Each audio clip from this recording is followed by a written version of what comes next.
पर आज हम बात करने वाले हैं दुनिया के सबसे वर्स्ट न्यूक्लियर डिजास्टर के बारे में। एक ऐसा डिजास्टर जिसने पूरे सोवियत यूनियन को नहीं बल्कि पूरी दुनिया को हिलाकर रख दिया था। तो आइए देखते हैं कैसे हुई थी यह दुर्घटना और इसके क्या क्या परिणाम दुनिया को भुगतने पड़े।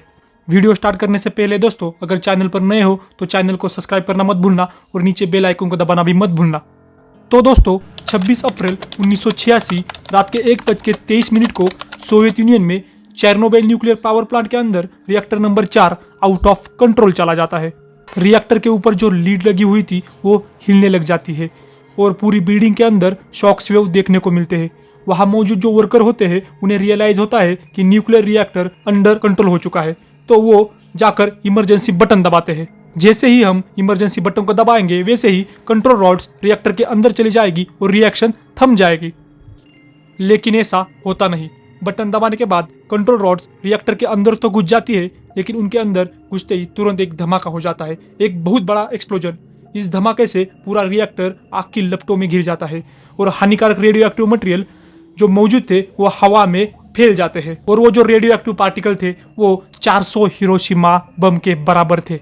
तो दोस्तों समझते हैं ये डिजास्टर हुआ क्यों और इसके पीछे क्या कारण थे। दूसरे महायुद्ध के बाद सोवियत यूनियन ने बहुत सारा पैसा इन्वेस्ट किया पावर प्लांट्स बनाने में और उनमें से एक था चेर्नोबिल न्यूक्लियर पावर प्लांट। इसका जो ऑफिशियल नाम था वो था Vladimir Lenin nuclear power plant और इसे अर्ली 1970s में बनाया गया था। दोस्तों ये जो चेर्नोबिल जो शब्द है वो RBM के 1000 एक टाइप का एक न्यूक्लियर रिएक्टर होता है उससे आया था। और ये जो पावर प्लांट था उसके पहले 2 रिएक्टर का जो ऑपरेशन था वो शुरू हुआ था 1977 में और तीसरे का 1981 में और चौथा था वो 1983 में। पावर प्लांट का पर्पस होता है बिजली जनरेट करना और इस केस में हर रिएक्टर को 1000 मेगावाट इलेक्ट्रिसिटी प्रोड्यूस कर सकता था। चारों रिएक्टर साथ में मिलकर पूरे यूक्रेन देश की 10% इलेक्ट्रिसिटी सप्लाई कर सकते थे। और हमारा जो ये चेर्नोबिल डिजास्टर है वो रिएक्टर नंबर 4 में हुआ था जब एक सेफ्टी रूटीन टेस्ट चल रहा था। तो सबसे पहले हम जानते हैं कि ये न्यूक्लियर पावर प्लांट काम कैसे करता है। न्यूक्लियर एनर्जी के केस में पहिया घूमता है एक्चुअली में स्टीम से, लेकिन स्टीम बनाने के लिए हमें पानी चाहिए और पानी को हीटअप करना पड़ेगा। जैसे कि थर्मल एनर्जी के केस में कोयला हीटअप कर देता है पानी को, तो न्यूक्लियर एनर्जी के केस में जो न्यूक्लियर रिएक्शन होता है वो हीटअप करता है पानी। तो दोस्तों आप देख सकते हो कि ये टरबाइन है जो घूमता है स्टीम की वजह से और वो स्टीम जनरेट होती है क्योंकि न्यूक्लियर रिएक्शन की वजह से।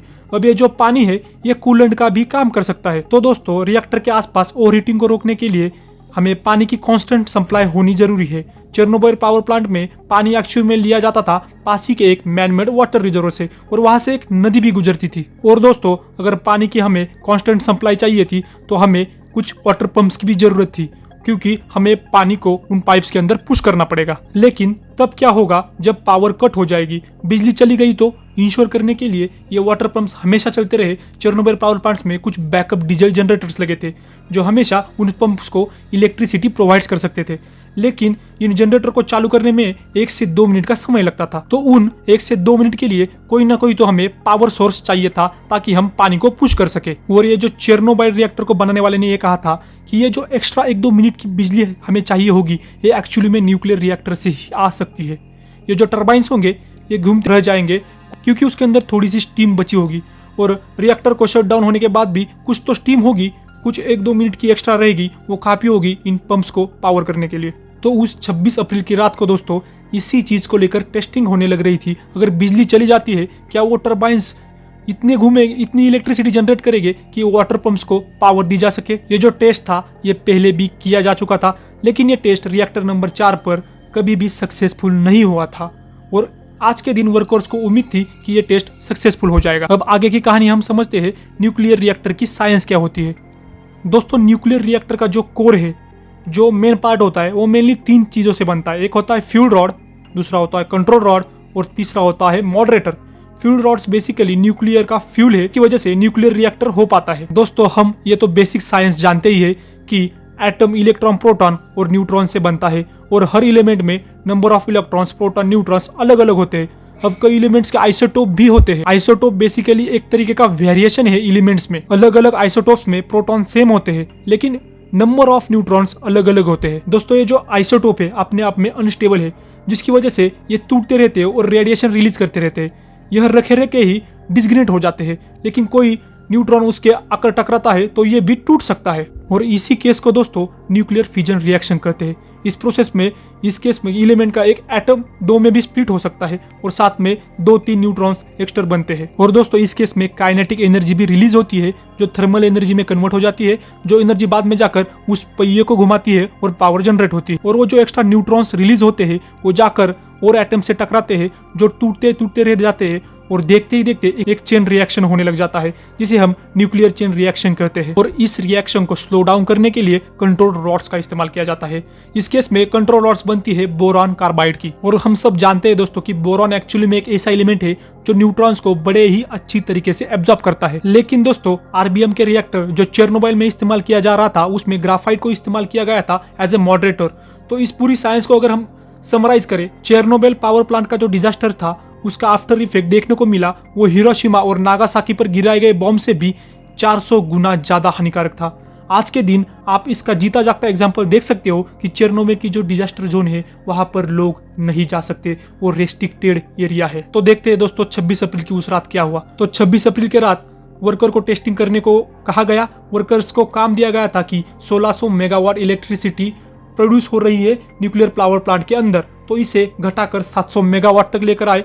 लेकिन जैसे ही वर्कर ने कंट्रोल रॉड्स को इंसर्ट किया ये पावर और कम हो गई। दोस्तों ये पावर इतनी कम हो गई कि ये 30 मेगावाट तक पहुंच। वर्कर्स को कुछ समझ में नहीं आ रहा था कि क्या करे। इस सब में ज़ेनॉन का यहाँ पर सबसे बड़ा रोल था। रिएक्शन बहुत स्लो होने लग रहा था। ये देखकर कि बहुत कम बिजली प्रोड्यूस होने लग रही है, एक्चुअली में उस वक्त के जो शिफ्ट सुपरवाइजर थे एंटिली, उन्होंने ऑर्डर दिया वर्कर्स को कि थोड़ी कंट्रोल रॉड्स बाहर निकालो। कंट्रोल रॉड्स जैसे ही बाहर निकलेगी तो रिएक्शन थोड़ा स्पीड अप हो जाएगा। और इससे हुआ वही कुछ दोस्तों, पावर बढ़कर 200 मेगावाट तक पहुंच गई। लेकिन फिर भी ये टेस्ट करने के लिए कम थी क्योंकि उन्हें 700 मेगावाट तक लेकर जाना था, क्योंकि उन्हें वो रिएक्शन करनी थी। और वो शिफ्ट सुपरवाइजर थे एंटिली, उन्होंने फिर से इंस्ट्रक्शन दी कि भाइयों और स्पीड अप करो, और स्पीड अप करने की जरूरत है हमें, पर और कंट्रोल रॉड्स को बाहर निकालोगे तो 211 कंट्रोल रॉड्स थी दोस्तों, उसमें से सारी बाहर आ चुकी थी। सिर्फ उसमें से 8 कंट्रोल रॉड्स थी वो अंदर थी। यह एक्चुअली में एक सेफ्टी प्रोटोकॉल का विभिन्न था दोस्तों, क्योंकि रूल बुक्स में यह लिखा गया था कि 15 से कम कंट्रोल रॉड्स बाहर नहीं होनी चाहिए, लेकिन रिएक्टर के अंदर सिर्फ 8 ही कंट्रोल रॉड्स थी। रात के 1:19 को एक्चुअली में इतनी तेजी से कंट्रोल रॉड्स बाहर निकल गई कि रिएक्टर सडनली बहुत स्पीड अप हो गया, पावर आउटपुट बहुत तेजी से बढ़ गया, और जो थोड़ा बहुत पानी मौजूद था कोर के अंदर वो अचानक से स्टीम में बदल गया। इसका मतलब ये भी हुआ था कि पानी की मात्रा कम हो गई थी रिएक्टर के कोर के अंदर, और पानी यहाँ पर कूलेंट का काम करता है दोस्तों। लेकिन एक पानी जल्दी से जल्दी भाप में बन रहा था और वो कूलेंट का काम नहीं कर रहा। अगर पानी की मात्रा भी कम होती है तो मॉडरेटर की मात्रा भी कम हो जाएगी दोस्तों, और हमारी ये जो रिएक्शन है ये निगेटिवली वर्क करेगी। अभी तक जो ज़ेनॉन था दोस्तों हमारे रिएक्टर के अंदर वो पूरी तरह से भाप में बदल चुका था, और इसकी वजह से न्यूक्लियर रिएक्शन की जो स्पीड थी दोस्तों वो बहुत तेजी से बढ़ गई।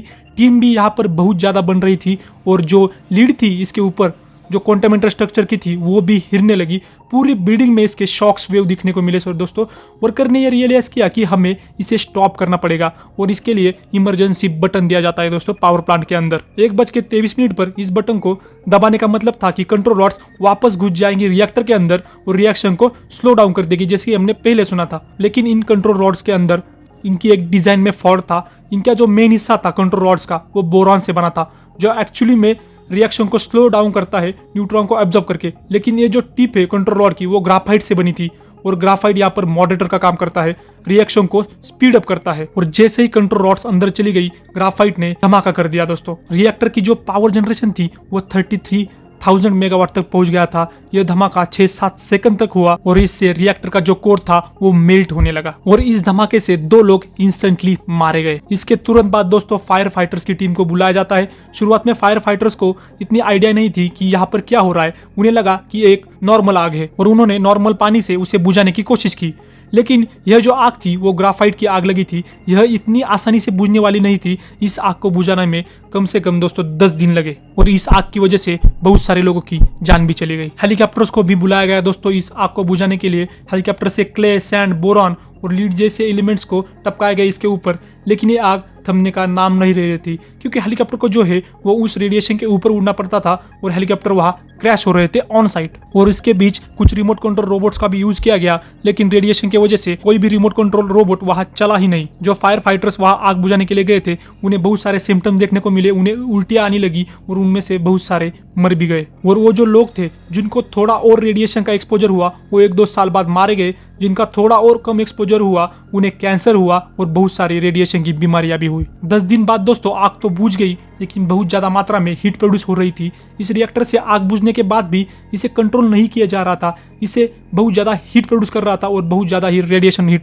प्रोड्यूस कर रहा था। और दोस्तों यहाँ पर एक बहुत प्रॉब्लमेटिक सिचुएशन थी कि इस कोर के नीचे एक बहुत बड़ी पानी की टंकी थी। अगर जैसे ही कोर फट जाएगा तो नीचे पानी की टंकी में वो रिएक्टर चला जाएगा और बहुत ज्यादा मात्रा में स्टीम बनेगी और बहुत ज्यादा मात्रा में फिर से रेडिएशन बनेगी। तो इसी वजह से उनको डर था कि ये इससे भी बड़ा धमाका हो सकता है। तो दोस्तों इसी केस में हमें किसी ना किसी को उस पानी की टंकी के अंदर जाना पड़ेगा और वो जो उसका जो वॉल होता है उसे खुला करना पड़ेगा और पानी को वहां से निकालना पड़ेगा। तो इसके लिए किसी ना किसी को हीरो बनने की तो जरूरत पड़ेगी। और यहाँ पर ये 3 हीरो निकले, एलिक्साई, अनेनिको, वेलराई बेचपालोफो और बेरिफो बार्नोफ। 4 मई 1986 को सिंपल डाइविंग सूट पहनकर इन्होंने वाटर टैंक के अंदर डाइव करी।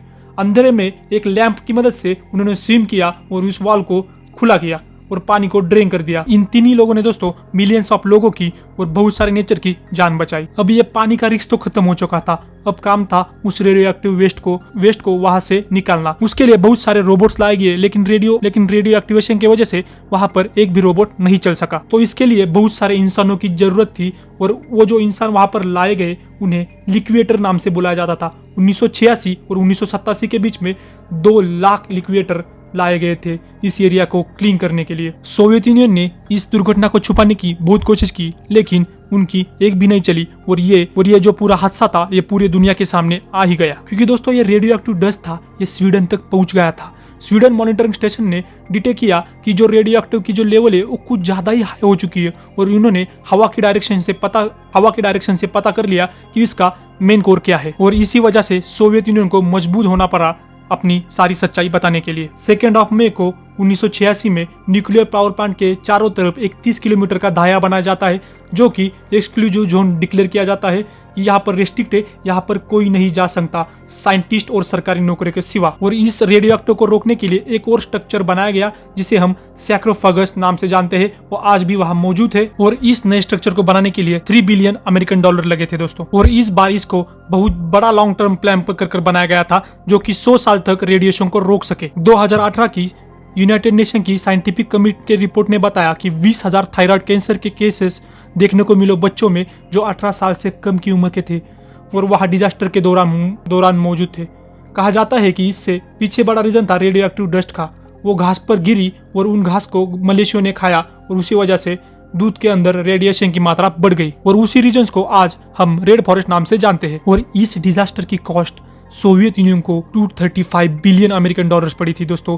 इतनी बहुत बड़ी मात्रा में पैसा लगा था। और दोस्तों लास्ट में कहा गया कि ये जो पावर स्टेशन है वो डिसमेंटल कर दिया जाएगा और ये प्रोसेस अभी तक भी जारी है। एक्सपेक्ट किया जाता है कि 2028 तक ये जारी रहे।